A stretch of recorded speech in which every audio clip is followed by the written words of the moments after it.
Elena has a great, oh, now we're recording.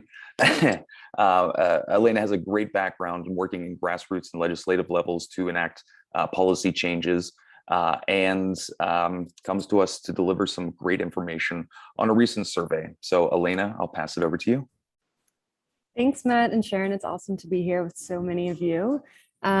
So I am going to go through the results of a survey, a poll that we did together with a research firm called Embold Research earlier this year.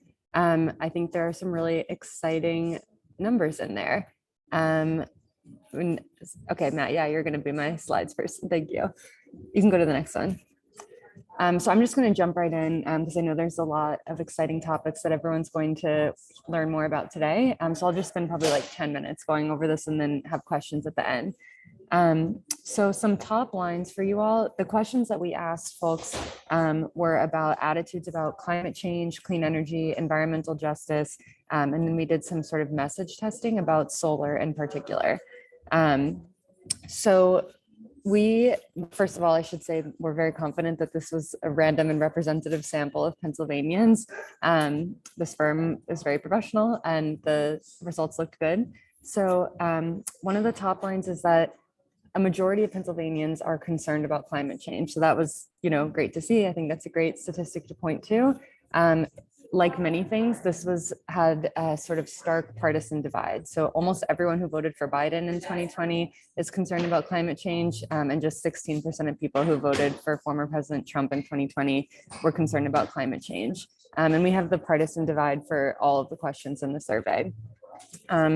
When respondents were asked about all sorts of issues that were important to them, environmental issues came in pretty much at the bottom. Cost of living was the dominant concern across party lines in Pennsylvania. And I'll just say that doesn't mean that we shouldn't talk about environmental issues, climate change, clean energy. It just gives us sort of an indicator of how to message about them. What was really promising was that rooftop solar was the most popular form of electricity generation that we asked about. So 81% of Pennsylvanians support rooftop solar, including 69% of 2020 Trump voters. And I'll get more into that statistic later. And I did also want to highlight that the renewable energy industry has very good reputational footing. So we asked about how people felt, what their attitudes were about politicians, different industry, environmental groups. Renewables was at the top. So everyone, if you're in the renewables industry, you are a trusted messenger. You can go to the next one. And we have a whole slide on messaging. But I did want to just highlight a couple of things. Things that make Pennsylvanians more supportive of solar are talking about how it is a healthy source of electricity. It's part of the clean energy transition. It can save money, and it's also cheaper to generate solar than it is to use fossil fuels. The two messages that were the most damaging in terms of solar were about making farmland unusable and decreasing our self-reliance. Go to the next slide, thanks. So this is the slide that I had mentioned before. So as you can see, we asked people not just if they found these individuals or groups favorable or unfavorable, but we also included very favorable and very unfavorable. So you can see that, for instance, Joe Biden and Donald Trump were among the most sort of polarizing figures. There's very high bars in the very category, very favorable and very unfavorable. The least polarizing group that we tested is also the most popular group, and that's the renewables industry. So it has the lowest very unfavorable rating, just 9%, and the highest overall support. So that's very exciting. And I'll go over to the next slide, I think. So I had mentioned this in the beginning as well. When we ask about overall priorities, sort of environmental issues are at the bottom. Cost of living is at the very top, along with ending corruption. And there's a couple of different interpretations of that, but I'll, I think, skip over it for now. Jobs and healthcare. So this, I think, gives us a clue as to how it's most effective to talk about clean energy and the clean energy transition in terms of job creation, lowering energy bills, things like that. And I did also want to flag that our results included an oversample in southwestern Pennsylvania. So the 10 more rural counties surrounding Allegheny, not including Allegheny. So we have a representative poll for all of these questions for Southwestern Pennsylvania too. Go to the next slide. So this is the sort of demographic and partisan breakdown of concern over climate change. You can see, even though it is sort of low on the list, again, 58% of Pennsylvanians say that they are at least somewhat concerned about climate change. But there are significant differences in terms of demographics and partisanship. I mentioned the partisan level. I'll also note that women are more concerned about climate change than men. And the youngest and oldest Pennsylvanians are most likely to be very concerned about climate change. I did also want to flag that concern is the highest among Black Pennsylvanians and Latinx Pennsylvanians. And I think that is a good clue as to where we should be, messaging and lifting up existing advocates and who should be doing some of that messaging. We'll go to the next slide. So this was a regional question, the regional breakdown of who is concerned about climate change. I think no surprise here, urban Pennsylvanians in Philly and Pittsburgh are the most concerned about climate change compared to the rest of the state. But in Southwestern Pennsylvania, we still have about half of the people who are concerned. So it's a widespread sentiment and something that I don't think we should, be shying away from talking about. Oh, and you can go to the next slide. So we included this question to see if people were sort of afraid that the train was leaving the station. We asked if we wanted to see if there was a difference of opinion when we said that we should transition to clean energy as soon as possible versus that transition is sort of underway and inevitable. We saw a slight difference, but still we do see that a majority of Pennsylvanians believe that the transition is inevitable. So even the sort of scarier idea resonates with most people in the state. You can go to the next slide.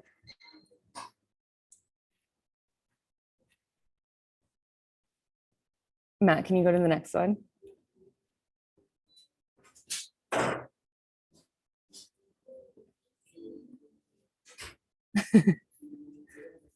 Yeah, actually, can you see the slide? Oops. Can I? Yes. Now I see PowerPoint. There. Sorry about there that. We go. That's no my problem. fault. Oh, you're my slide person. Sorry, Sharon. So this is what I mentioned in the beginning, the sort of popularity contest for different forms of electricity generation. So we can see rooftop solar is the most popular form. Almost half of people strongly support rooftop solar. I will note that it performed a lot better than what we called large scale solar farms, like utility scale solar. I think that's not so surprising, but we see it play out here with the data. And you can see the order here. Rooftop solar is followed in popularity by natural gas, hydro, and then wind. We did a little bit of a message test by including methane gas here in addition to natural gas. A lot of people did not know what that meant, but if they did, they liked it less than they liked natural gas. They disliked it more than they liked natural gas. So yes, there's some stats on the side here, and you're going to get a full copy of the results, so I won't spend a lot of time going through the specifics, but I think good to see this high level. And if you click again, there should be another little table that pops up. Yes, so this is just the partisan breakdown. Oh, you can go back to with the yellow. If it doesn't work, I can just tell you that there we go. So there is a partisan difference when it comes to rooftop solar versus solar farms. So rooftop solar is more popular for both Democrats and Republicans overall. And you can see that there is a difference in how people think about solar farms and rooftop solar based on who they voted for here. And this is just also an example if there are folks in the audience who are interested in getting more of a breakdown of some of our answers. This is the kind of information that we can pull out from the crosstabs. next slide. So this is a question that we included to sort of like test for NIMBYism, which stands for not in my backyardism. If you're not familiar, it's a concept of people supporting something in theory, but not when it kind of impacts their own life. So we asked, would you like Pennsylvania to produce more solar? And then we asked, would you like your community or region to produce more solar? Thinking that more people would want more solar in general, but not in their neighborhood. And we didn't really see a difference there. So people are cool with solar coming into where they live, and that was great to see. You can go to the next slide. You can actually skip this one. It's just a little bit of a demographic breakdown on that question. So this was, we know there's a few statistics out there about how people are more likely to support really anything, but also solar in particular, if they've had direct encounters with it or if someone they know has it. So we wanted to get a sense of who our audience was in terms of where they have seen solar. It was, I thought, really notable that 45% of people said they've seen solar on someone's roof in their own community. I thought that was really promising and something that we should be sort of like capitalizing on when we think about messaging, that like this already exists where you live, it's not interfering with your life, that type of message. You can go to the next slide. So this is where we started asking about changing opinions of solar. So it's like a message test. We wanted to see if we made certain statements, if it made people more or less supportive of solar. And I mentioned the sort of top lines of this in the beginning, but you can see it sort of play out here that it's so hard for me to see on my tiny screen, but solar being a form of clean energy is at the top of people's list. That makes them more supportive. And we thought that there would be sort of more concern about the jobs piece, but not so much. So especially if you're an industry person, I'll make sure that you've got this slide so you can think about how to message about solar. And I think you can go to the next slide here. I'm just going to wrap up quickly. There's one or two more slides. You can go to the, embracing solar. So we saw that 1 in 3 Pennsylvanians were interested in either having locally owned and controlled solar, powering their own home with solar, or influencing decisions generally about energy in their community. So there's a desire for sort of like the principles of the clean energy transition and energy democracy overall. So we like to see that. Go to the next one, which is about RGGI. We asked if the state were to join RGGI, which is a carbon emissions reduction carbon trade program, if you're not familiar with it. And if Pennsylvania were to join and come into a lot of money that needs to be used to reduce air pollution, where would you want it to be spent? And we saw that most people were interested in sort of energy and environmental justice. They want it to be used for affordable clean energy in low-income communities and for health and well-being in essentially environmental justice communities, but we didn't use that phrase. So lots of great attitudes. And then I'll just leave this slide up and see if there's questions. These are some suggestions as to how you might want to use some of these results. We would love to work with you to help compile a story bank of how solar or clean energy is accomplishing some of these things on here that we saw resonated with folks in the survey. And we're also open to doing a follow-up poll again with this firm. If you're interested in that, you can get in touch with me. And I guess if there's one message that you walk away with, if you're in the renewables industry, just remember that you are one of the most trusted messengers when it comes to talking about this. And members of the public would love to hear from you. So I'll stop and see if there are questions. Great, thanks, Helena. There are 2 questions. Could you just reiterate who did the survey again? Somebody. Yes, they're called Embold Research. We worked with them to make the questionnaire and then they conducted it. And I think that you'll be getting a link to the full results after the webinar. Great, and the other question was about why rooftop solar was just residential and not really including commercial and industrial sector. It's a good question. There wasn't. It's actually it's going to be a little bit too long, I think, to go over here. So we might want to follow up offline. That's fine. Thanks. We can get back to the Okay. person. And the that- survey was conducted in January and February of this year. So they're Great. still fair to refer to as recent. Well, thank Thanks you so so much. much, Elena. Oh, and sorry, Matt, before you go, I just wanted to say, in leading into this next part, and you might too, that obviously the industry is facing quite a number of different obstacles, including obviously the things that we're going to hear about today with the PJMQ, as well as the Department of Commerce clause, but also the drop in the investment tax credit at the end of this year from 26% to 22%.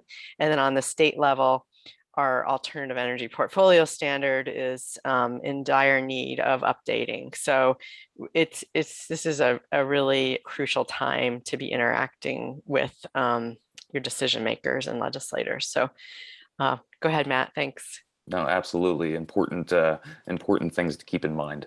And important reason to have these webinars and increase information and awareness on these issues. So let's jump right in then. Next, we have Gabby Hudis from Gabel Associates, who works in the RTO services group with more than 8 years in the energy market or working in energy markets with extensive knowledge in natural gas supply, natural gas utility, both in the regulated and unregulated spaces, monitoring and reporting on regional transmission organization activities, RTO, you might hear that acronym, regional transmission organizations, which is in our region is PJM. Which really stands for Pennsylvania, New Jersey, and Maryland, but I will not take away any of Gabby's thunder. Please, Gabby, take it away and provide us with some updates on the reforms, the very important reforms that are taking place and impacting the solar industry. Thanks, Matt. I'll just do the check that everybody can hear me. Yep, great. So PJM is the regional transmission organization that oversees the wholesale electric grid for 13 states, including Pennsylvania, as well as the District of Columbia. And what an RTO, or the Regional Transmission Organization, does is it facilitates essentially a larger pool of resources, so that resources, in Pennsylvania can be utilized throughout the grid that PJM operates, which creates both additional reliability benefits to customers within that region and efficiency in the way that they are able to operate the grid. So if you can go to the next slide, and we'll talk, or the next slide after that. Yep. So the PJM queue. So what the queue is that PJM's interconnection process is essentially for a generator that is looking to participate in PJM's market, and then be able to earn revenues from that market, and essentially to be able to connect to the grid. So you're thinking plug that resource into the grid and allow it to be able to inject energy into the grid, needs to go through the interconnection process. And the queue is the process and the list of resources that are pending in that interconnection process. It is a highly technical process, but essentially what the queue is doing is that PJM and the transmission organization that is in the specific location of the resource is going to evaluate the impact of that resource joining the grid. So what they are really doing in that process is they are studying what happens when this resource joins the grid, and does that cause any issues to the transmission system, and what is the cost for that resource to be connected to the grid, and then what is the cost for any upgrades to the grid that need to be done to accommodate that resource. And in PJM, it is the interconnection customer, so the resource that is looking to join, that is going to pay those upfront costs for any transmission upgrades that are identified as a result of them joining the interconnection and being part of the grid. So what has happened is that PJM's interconnection queue has been around, for 20 years or so, and it was essentially designed around thermal resources whose development timelines more closely aligned with that queue timeline, which is supposed to take about 2 to 2.5 years. That gives you a final interconnection agreement, interconnection service agreement, if you see the term ISA anywhere, and that agreement gives a cost for joining the grid, and it's essentially a contract. This is the amount that this resource has to pay, and then PJM will continue to maintain the grid services at that level from there. So it is a two-way contract between PJM as the service provider and the generator. So more recently, both due to just the amount of resources in general participating, but also due to the growth of renewable development in recent years, the number of projects in PJM's queue has significantly increased. And what that has done is, between, I would say, around 2017 and 2018, and then 2019 and 2020, they run 2 queues per year. So there's a deadline for projects to enter the queue, and it's usually September and March. The number that has entered each queue has about doubled starting around 2019. And what happens is that PJM's current process goes on what they call a first to cause for cost allocation. Essentially, if your project is the one that causes some kind of overload or something on the grid that means that new transmission needs to be built to accommodate it, that resource is the one that's going to pay all the upfront costs. And then potentially, if other resources come into the queue behind you, they might owe some reimbursement to that first to cause resource. What happens when a lot more projects, as well as number of projects and number of total megawatts, has entered the queue, is that every time projects can leave the queue if either the cost becomes too high to interconnection, or the project no longer is viable, or something changes. When a project leaves the queue, PJM has to redo all of that first to cause analysis, and everything behind that first to cause resource is now waiting for PJM to redo all of that analysis. And that 2 years that it was supposed to take around for a project to reach an interconnection agreement was taking on average 4 to 5 years. So there were some projects that were able to get through closer to that timeline, and there are projects that are waiting even longer. If you look at the graph of this queue backlog, not to go too into the details of what those numbers mean, that's just the way PJM names those queues. But a lot of those queues have been waiting now in the queue for years. So they should have been done several years ago, and they are stuck due to some bottleneck of projects and the way that PJM has to do their analysis, and just the amount of time that that's taking. And PJM has found this existing process to be really unfixable in the current situation. So they started about a year ago in a stakeholder process in PJM. The stakeholders generally work to develop solutions that goes all the way through up through PJM's management, and eventually goes to the Federal Energy Regulatory Commission that has ultimate approval power over these changes to PJM's tariff. So we've been working for about a year in the stakeholder process to try to reform PJM's queue. And that was what brought on this issue, is the fact that projects are several years delayed behind what they expected to be their timeline to reach an interconnection agreement. The package that PJM and stakeholders have developed and have reached just now consensus on has just reached approval within PJM's stakeholder process. It still needs to go through approval at the federal level. So it is somewhat certain, but still requires approval from the Federal Commission. So everything I say here could still be a little bit subject to change. Just wanted to kind of level set that there, and we can go to the next slide. So the main portion of the package is taken from existing processes that have been approved and implemented in other regional organizations. One of them is MISO, which covers a lot of the Midwest, as well as the Southwest Power Pool, SPP, which covers a lot of the South. So PJM attempted to look, at best practices in these other regions and design something that is consistent with federal regulatory precedent and legal precedent when they're working through this. So the key components of the design is that it is roughly supposed to return to that 2-year timeline. So from the time a project enters the queue to completion. And by completion, I mean reaching an interconnection service agreement. Typically, projects don't really begin construction until they have that final agreement. So that's 2 years to get there. And then it's intending on working on a first ready, first serve. PJM's previous process worked on what you could call a first in, first out, as in first to join the queue, first to leave the queue. What PJM is trying to get to is where projects that are most viable and most ready for construction will be the projects that get interconnection service agreements the fastest.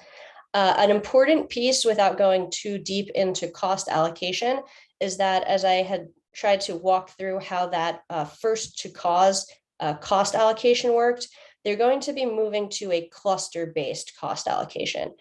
So the queue, the nomenclature will change a little bit from a queue to a cluster. So there will be an application date and an application close, and then a cluster will form. The projects in that cluster will then be evaluated within each cluster, and any projects that contribute to a shared violation, it'll be allocated proportionally to their impact to that violation.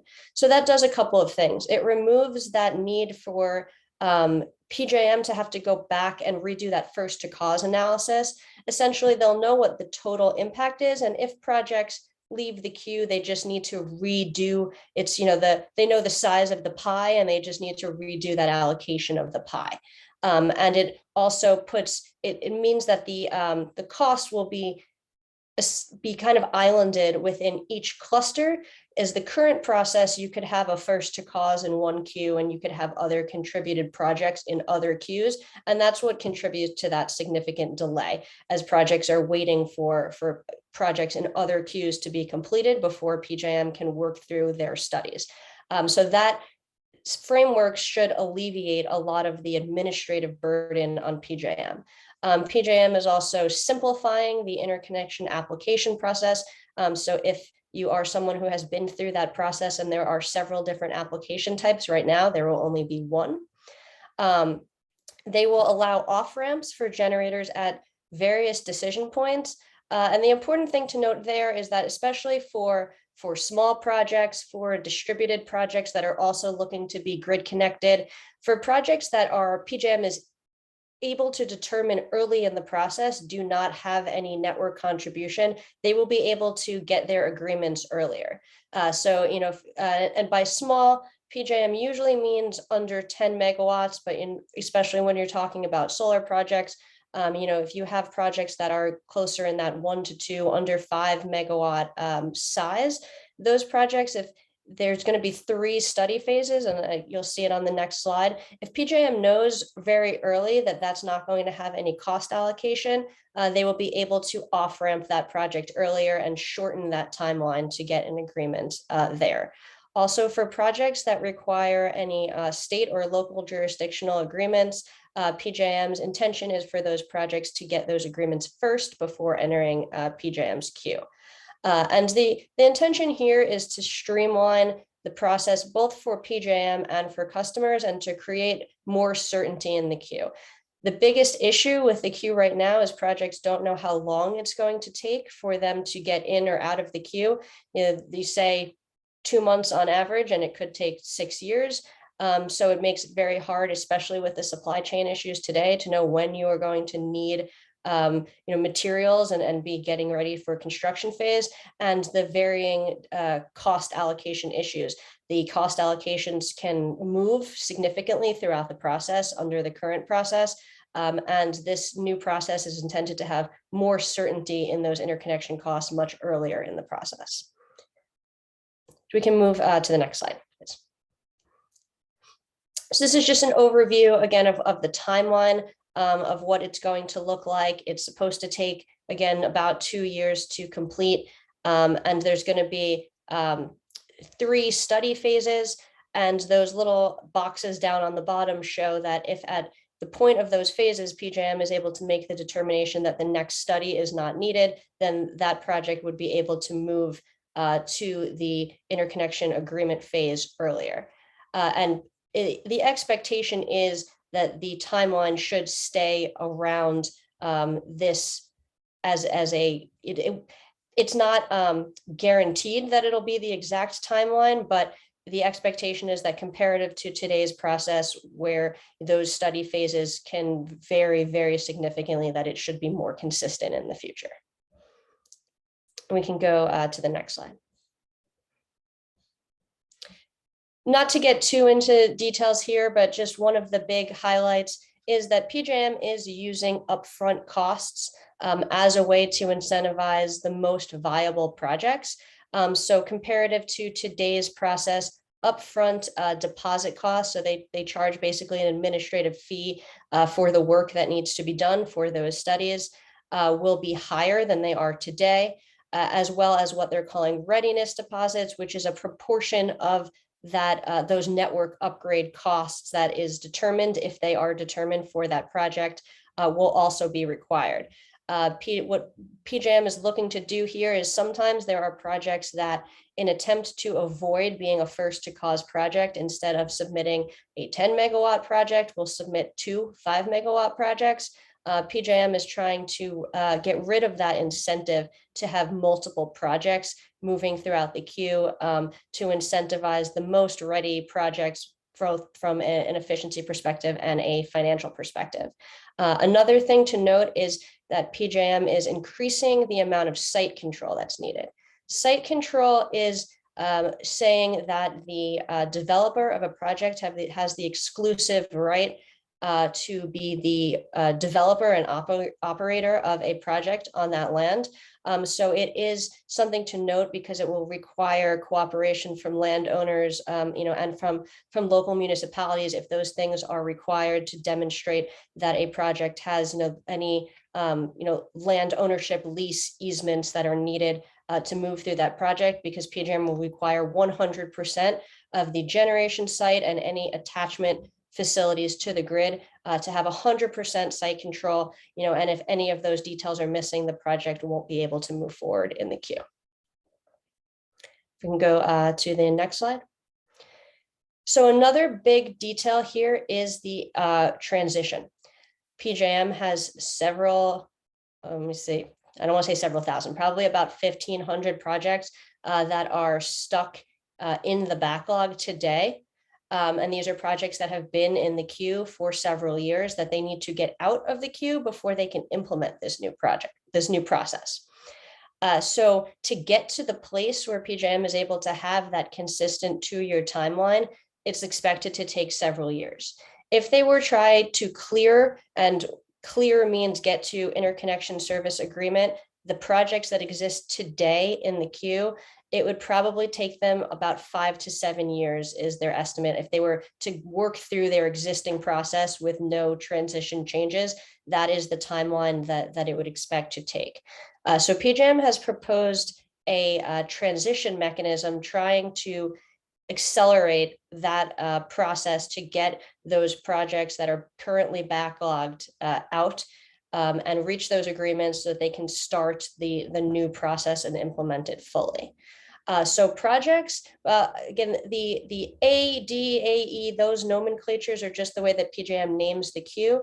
But if you go down to that little chart on the bottom, those are the dates that the projects entered the queue. So projects that had entered prior to the spring of 2018, PJM is attempting to clear all of those projects before they implement the transition. And that is expected to be January of 2023. So those projects are expected to be exit the queue by the end of December of this year. What they are going to do is they are going to determine projects that have very low network upgrade allocations currently for some of the remaining projects, and they have what they call a fast track. They have cut that the dollar amount of network upgrades to enter the fast track at $5 million. And just to relative set that, $5 million for a network upgrade is very low. If you have a contribution to any shared network upgrade, so that's those contributions to the transmission system, and is generally above $5 million. They think they haven't done this analysis yet because they are waiting to see which projects are still in the queue when they initiate this, but it's probably about maybe 400 of that 1,500 projects that will be able to enter the fast track. So those projects entered the queue sometime between 2018 and September of 2020. And they are expected to be complete around January of 2025. So you can see that delay there, and that is for those fast track projects. Projects that are in those same timelines of when they entered the queue but have a higher cost allocation are expected to leave the queue around October of 2025. And then projects that entered, that 2012 is a typo there, just should be 2021, that entered in 2021 will be leaving around 2026. So you can see it's getting to be about a 5-year total duration to exit the queue.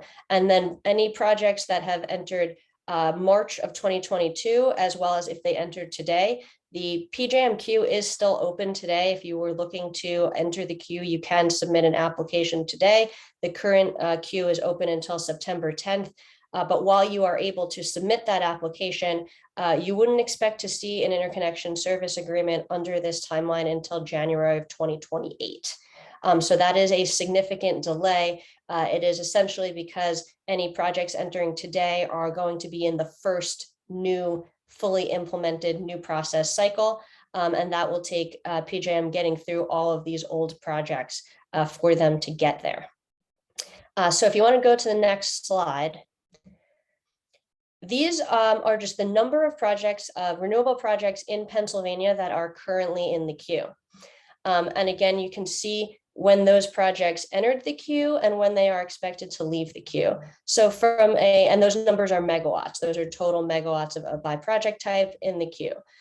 So, it is both important for project developers that are looking to finance projects, to construct projects, as well as those looking, from a policy directive, if you are attempting to craft renewable energy goals, when could a project enter PJM's queue today and when could it exit?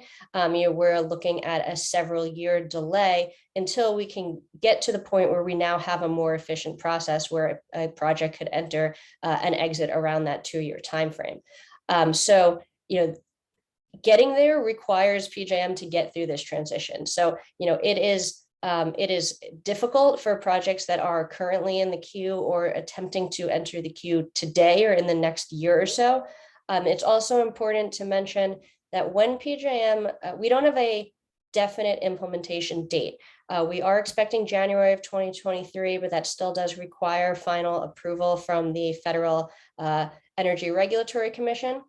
When a implementation date is final, there will be a bit of a blackout period where projects will not be able to enter the queue.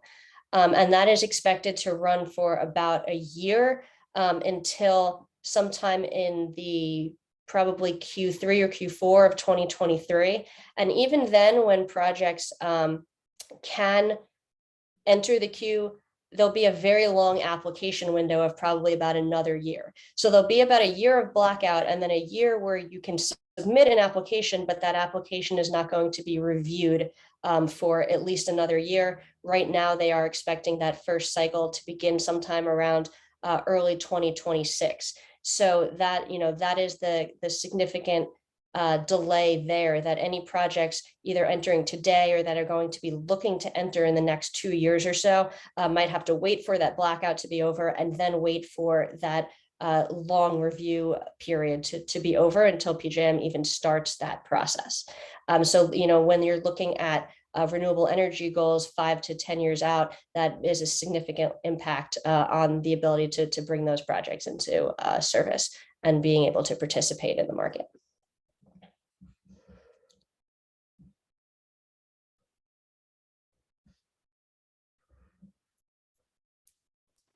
Yeah, but that's all the slides I had, so I can take any questions.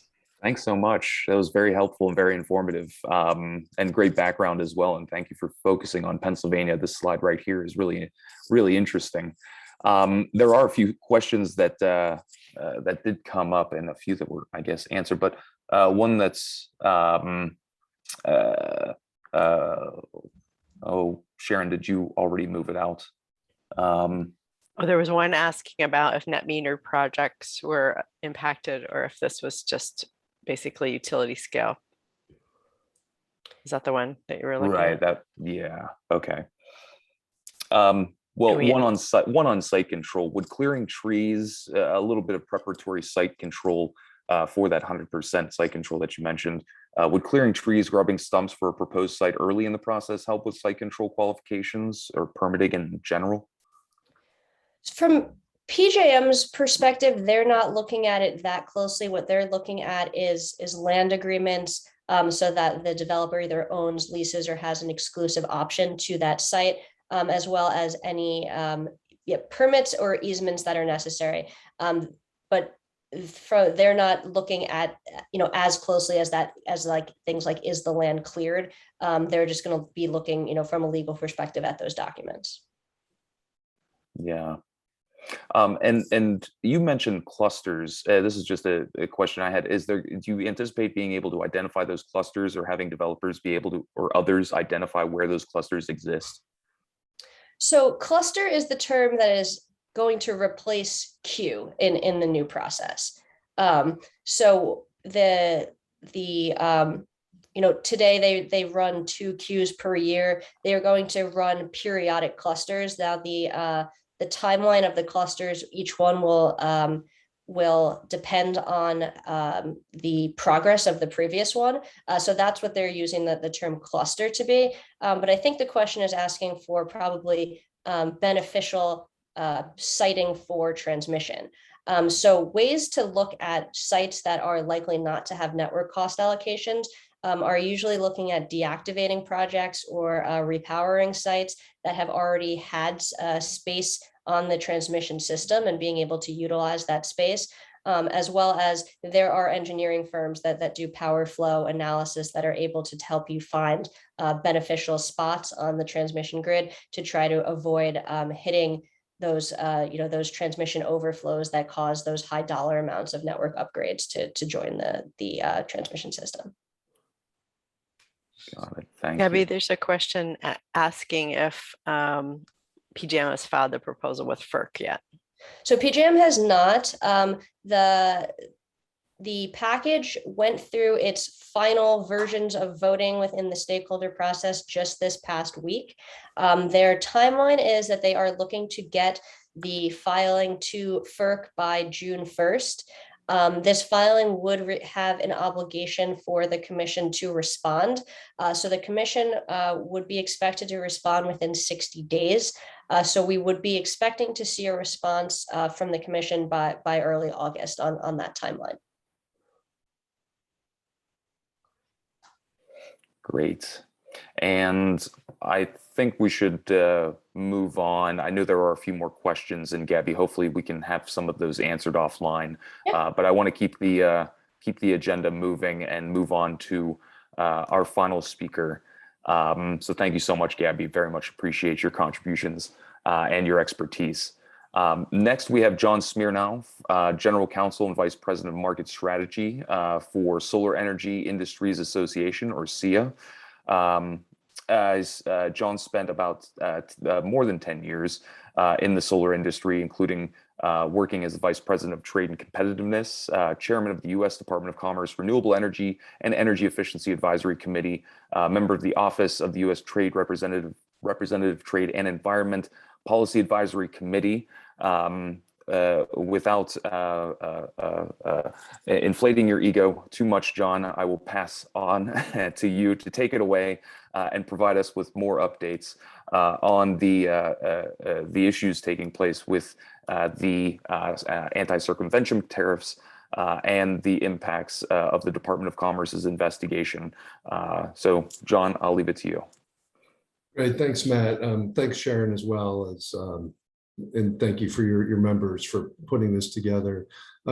Gabby, that was a great presentation, really informative, things that I wasn't aware of. So I really found that helpful. And Elena, too, the study that you did, really helpful for advocacy. And I think that, to me, that was the value of that to solar advocates. And Volt Solar has always been an important partner of SEIA. So we appreciate your work. So what I'm going to talk about today is the Auxin investigation, the Commerce investigation, the anti-circumvention investigation. These are all names of the same investigation. And three questions I'm going to answer. The first one, what is this case about? I'm going to do this pretty quickly at a high level. Why can't it be stopped? Why can't the president just shut this down? And even another question we're hearing is, and this is some messaging that we're seeing out of the Department of Commerce, is even if tariffs are imposed, they're not going to be so bad. You know, is that true or not? It's not true. It's not accurate, I think is probably a safer way to describe that. So what is this case about? There is currently existing tariffs on imports of any solar panel that includes a cell manufactured in China, or cells if they're coming in individually. And those tariffs, there are three different layers, but the ones we're focusing on are called anti-dumping and countervailing duty. Anti-dumping is designed to offset unfair pricing of imports. Countervailing duty is to offset unfair government subsidies. So orders in place on cells from China, effectively. What this case is targeting are cells and modules made in the 4 subject countries: Cambodia, Malaysia, Vietnam, and Thailand. And the petitioner, one company called Auxin, what they're saying is that the companies in these 4 countries are taking solar wafers manufactured in China, shipping those to these 4 subject countries, and doing minor processing operations. And because it's just minor processing that's going on in these 4 countries, the scope of the existing order on Chinese cells should be expanded to cover merchandise from these 4 countries. And so the essential question in this investigation is solar cell manufacturing minor or insignificant processing? If it is, if the government determines that cell manufacturing is minor processing, Auxin wins. If it's not, this case should be dismissed. From our perspective, and anybody with even a basic knowledge of solar cell manufacturing, it's an absurd notion to say that cell manufacturing is minor processing. Cell manufacturing is sophisticated semiconductor manufacturing technology. It relies on chemical etching that you see in making semiconductors. It relies on things like plasma enhanced chemical vapor deposition. That machine tool alone is a very sophisticated, significant manufacturing process. So to us, it's shocking that this case has even moved forward. And we thought it never should have been initiated, but it has been initiated. And why is it such a big deal? It's a big deal because the potential duty ranges from in our opinion, from 40% to as high as 250%. Imports from these countries represent about 80% of total imports and more than 60% of total US supply. That 60% number, that 80% number has effectively shut down because on the day the case was initiated, April 1st, based on Commerce's practice, that's the day that duties could apply. And so if you import a solar panel from one of those 4 countries today, you could potentially be subject to tariffs of 40 to 250%. And you won't know what those actual tariffs are if they're imposed definitively for at least a year down the road. And I'm going to get more to that. But more than anything, it's duties could apply today, and it creates massive business uncertainty, and no one is willing to absorb that risk. The foreign producers are not going to absorb that risk. They've said to US companies, hey, if you want to take these panels, we're happy to keep shipping, but you're going to have to sign a contract agreeing to pay any duties. It's not just the foreign producers that are stopping this, it's the other side, the consumers as well, that are like, no, we're not going to take that risk. No reasonable business person is going to take that risk. Because of that, and based on an industry survey that SEIA conducted, and we got survey responses from 730 solar companies, double the most responses we ever received from a survey. So tons of interest. What did those companies tell us about the impact of this specific investigation? 318 utility scale projects are at risk. That equates to about 51 megawatts of solar deployment. So this is not just 1 year, this is a multi-year problem. That equates to $52 billion in private sector investments. We also ran a economic impact study that shows that we could lose up to 100,000 jobs in the US solar industry. And if you want to look quickly at the slides, I'm not sure who's controlling the slides, but keep going to the, so here you see, and what's important to note here is this economic impact is across the country. It's not just one state that's affected. These slides are available on our website. We'll also have copies of them after. So this is the 52 billion, the projects, and all this data came from our market impact study. Next slide, please. And then this talks about the impact where, we've already, just as of today, because this case was initiated over the last month and a half, we've already lost several gigawatts of supply to the US. This isn't, and the solar industry isn't an instance where you can just stop the supply chain, then there's some business certainty and you turn the switch on and products immediately flow into the United States. What's happening now is all of the product that was destined to the United States is going to be absorbed by other countries. You hear a lot about what's happening in Europe with Ukraine, energy security issues with the Europeans. The European market now is starting to pull in a lot of product. So it's not like there's no other customers who we're competing with that aren't going to buy those products. And with all the uncertainty in the US market, we're also seeing big multinational energy companies that deploy their capital to build these projects around the world and are increasingly looking to the US as an uncertain and risky environment. And so a lot of that private sector capital that we need to fund all of the deployment of solar energy is now looking to other markets. So really having a negative adverse impact on us. So that's the impact. Now, getting back to the core element that the government is focused on is this minor processing concept. A couple things, not only the facts, and we think the record today is very strong on the facts that solar cell manufacturing greatly exceeds the minor processing standard. In addition to that, over the past decade, the US Department of Commerce itself, in anti-dumping and countervailing duty proceedings, has consistently determined that where the cell is manufactured is the most important step in the production of a solar panel. It determines the country of origin of the finished module. And so if you're manufacturing cells in Malaysia, you send those to India, those get turned into a solar panel, then that solar panel gets shipped to the United States. The country of origin of that, based on Commerce's test, is Malaysia, the location where the cell is manufactured. The reason for that is cell manufacturing is sophisticated technology. It's the step that imparts the ability of the solar panel to generate electricity. Commerce precedent alone should have stopped this case. The facts alone should have stopped this case.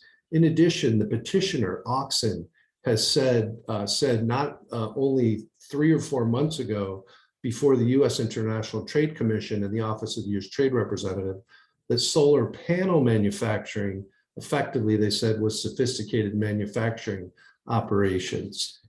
So Oxen, solar panel manufacturer in the United States, there are no solar cells manufactured in the US, so Oxen purchases their cells from Taiwan, they bring those into the US. Most of their other raw materials, solar glass, junction boxes, encapsulants, come from China into the US because we don't make those in the US. We need to eventually, and that's for another conversation. But they're bringing cells in from Taiwan, the rest of the raw materials mainly from China. And they're complaining about their competitors who are taking wafers from China, turning them into cells and then modules. Much more sophisticated operation, cell manufacturing combined with module assembly, but Oxen's just doing module assembly, and it's criticizing using nearly the identical supply chain. It's criticizing its suppliers. The other thing I want to point out, this case is not about forced labor. It's not about China's industrial policy. It really is about this minor processing step. So what can be done to stop this, and why can't the president just say, look, this is crushing the industry. Why can't you just stop this investigation? So anti-dumping and countervailing duty law have developed over the course of decades. And a key element of the anti-dumping laws, countervailing duty laws that exist today, is that there's no, it's intended to be designed to keep politics out of it. There's no public interest test. So there's no, because it's such a rigid framework, there's no ability for the government to say, well, this could benefit one company with 30 employees in the United States, but it's going to cost $52 billion of economic damage. Do a cost benefit analysis, it's nonsense to keep the case going. But because of the rigidity of the US law and an overly conservative legal interpretation, in our view, by the Department of Commerce, they're saying, look, once the case is started, there's nothing we can do. It's got to run its course. We have to let the technocrats at the Department of Commerce do their analysis, send out questionnaires, and weigh it. But we think that there's a provision in the statute about whether it's appropriate to proceed with the investigation. Unfortunately, it looks like Commerce isn't giving much weight to that appropriate. And there's no other legal authority for the president really to weigh in. He could use the War Powers Act, but this doesn't seem to be appropriate for that. Changes need to be made to the anti-dumping countervailing duty law to prevent this type of damage from being done, stop a meritless case before it's even initiated. We've put some suggestions before the House and Senate conferees on the Competes Act that we're going to push for, but that's where we are today. Nonetheless, recognizing all that, Commerce has the opportunity and the ability to issue a decision today. So US Department of Commerce regulations allow the department to issue a preliminary determination on the day a petition is filed, clearly, explicitly spelled out. So on April 1st, Commerce had the authority then to issue a preliminary determination based solely on the information contained in the record. That was the only information that Commerce had at that time, because it doesn't allow any new information to contradict the petition until after a case is initiated. So just on the petition, authority to issue a prelim. The process after that, there was a 30-day period where respondents would then put additional facts on the facts on the record to counter what the petitioner said. About 5,000 pages of new factual information was added. The petitioner then had 2 weeks to rebut that, counter that. So then 60 days from the date of initiation, you have the petition, you have this 30-day new factual information period. In addition, you have 2 weeks for the respondents to reply. That is a very robust factual record. And if day one is sufficient for a prelim, why the heck isn't day 60? And that's our main message to the Department of Commerce. Issue your decision now. We are confident that if they do it now, based on the record as it exists today, it'll be evident, Commerce's precedent, factual information, Oxen's own statements that this case should be, a negative determination should be issued, and that would send an important signal to the market. To the third question, and I'll wrap this up very quickly because I want to leave some time for questions. You know, we're hearing from the Department of Commerce that, well, even if we issue tariffs, they're not going to be so bad. It's like 10, 11, 12%. There are a couple companies that have a 10, 11, 12% for either the anti-dumping rate or the countervailing duty rate. But the average, and you have to have both rates apply, countervailing and anti-dumping. the average is more akin to like 40%. And many of the leading suppliers would have a 250% rate. So we strongly disagree with the Department of Commerce's suggestion that if tariffs apply, they'd be relatively low. The other thing too is US anti-dumping countervailing duty laws, and I referred to this earlier, are retroactive. So what that means is the duty you pay today is merely an estimate. It's called a cash deposit. It's an estimate. And let's say your estimate today is 40%. You don't know what your final rate is until a year, maybe 2 years down the road. How can you make a business decision in that environment? You can't. And that's why we're seeing the market frozen. So let me stop there and see if we have any questions. I think there were some. Yeah, thank you so much, John. This is extremely informative.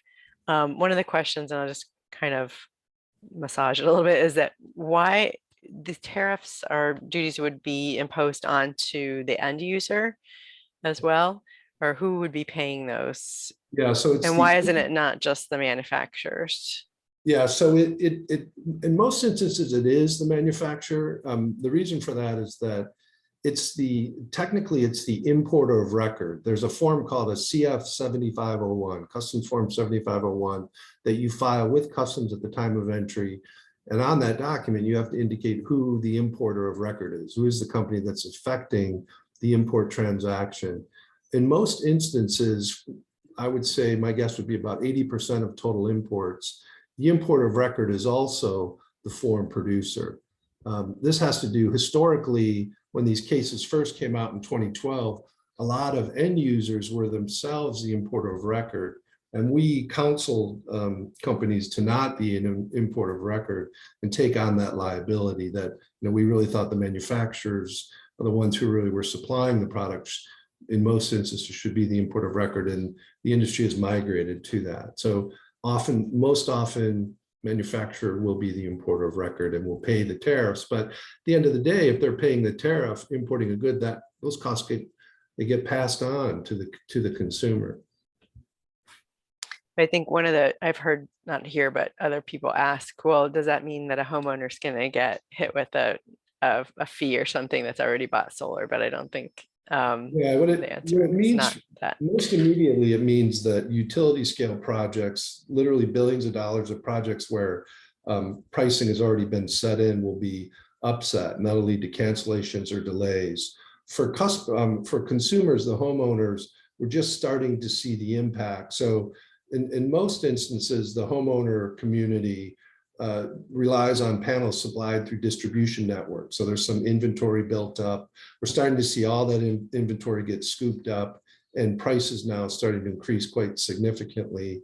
And eventually that will translate to higher equipment costs or project costs for the end consumer.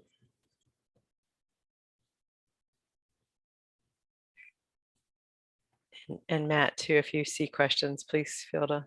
Yeah, I see. Oxen is the face of several actors with resources in Washington. I don't think that this is Oxen being funded by one of the biggest solar companies in the U.S. That rumor's out there. I don't think it's that. But what is happening is the folks that want this rigidity in the US trade laws to remain, that don't want a public interest, that don't want the Secretary of Commerce to have any flexibility. There's a group called the Coalition for a Prosperous America, another group called the Alliance for American Manufacturing. They have fought for decades, funded trade lawyers to harshen the trade laws. And they don't want to see the Commerce Department have any flexibility. And so the main proponents on the PR side, the communication side that we're seeing is coming from that community.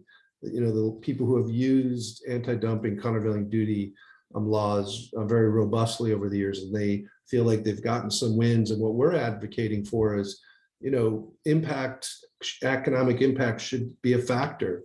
Hindering our ability to climate change should be something the Secretary of Commerce should be able to take into consideration, rather than, mindlessly proceeding on behalf of 30 employees based in California. So those really are, I think, is that community that's kind of encouraging. There's a lot of overlap with that community in the what's called petitioners council, or lawyers that represent folks. They're very pro use of anti-dumping countervailing duty laws. That's, I think, is the biggest weight behind this investigation.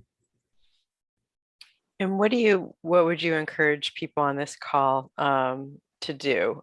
Are there things that I know SEIA has the survey, which is, I believe, still active. So if you're an industry, getting your company to respond to the survey is really important.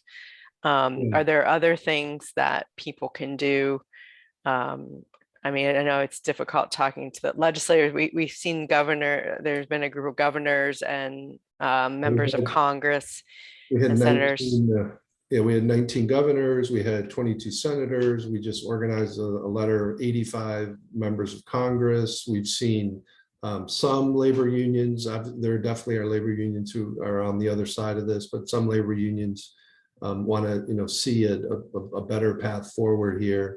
I think anyone that's affected by these tariffs, I mean, we're seeing now, Indiana, it's a good example of a coal factory that was getting ready to shut down and be replaced by solar. And now coal factory is going to live, another few years because of the uncertainty of supply coming in. So I think even, regular, commissioners, anybody who is adversely impacted by this we strongly recommend them to talk to their national organizations to raise concerns on the long-term impact of these tariffs on their businesses, on local tax bases.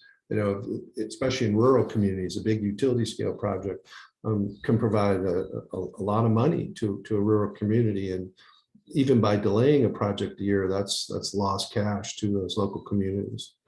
So that would be reaching out to their members of Congress, asking them to change some of the provisions of the tariffs. Yeah, not right now. The focus really is on encouraging the Department of Commerce to issue a decision as soon as possible and not drag this case out.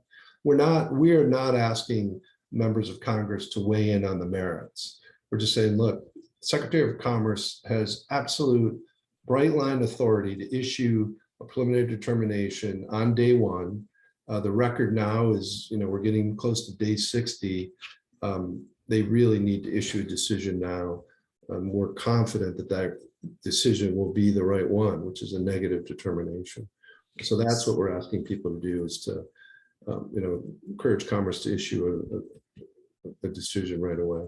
Great. And they've said that they would issue a preliminary decision in August. Is that the law requires that they issue a preliminary determination within 150 days by the date of initiation, which would be at the end of August. Now, traditionally, Commerce's practice is to wait until the last day to issue it, and we're saying don't do that now.